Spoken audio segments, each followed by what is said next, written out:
అందరు భక్తులకు ఇదే క్వశ్చన్, మీకొకరికే కాదు, ప్రపంచంలో ఉన్న అన్ని రకాల భక్తులకు ఇదే క్వశ్చన్. అయితే భక్తులు ఏం ఎక్స్పెక్ట్ చేస్తారంటే జరగంగానే ఆయన కత్తెత్తుకొని వచ్చేసి వేసేయాలనుకుంటారు.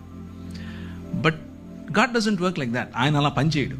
ఆయన ఏమంటాడు అని అంటే, నా ప్లాన్ ఒకటి ఉంది, నేను చేస్తున్నా. అప్పుడు హబక్కుకు కోపం వచ్చి దాన్ని ఏమంటారు, అలిగితాడు. అలిగి పై గోపురం ఎక్కి మఠం వేసుకొని కూర్చుంటాడు, నువ్వు చెప్పు నాకు ఇప్పుడు ఆన్సర్ అని.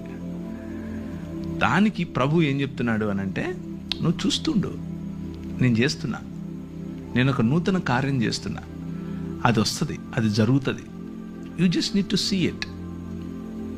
భక్తిహీనులు ఇలా అయిపోతే, అసలు భక్తి లేని వాళ్ళు మాకంటే తక్కువ నీతిపరులు వచ్చి మాకు బుద్ధి చెప్తారా అనేది ఆయన క్వశ్చన్.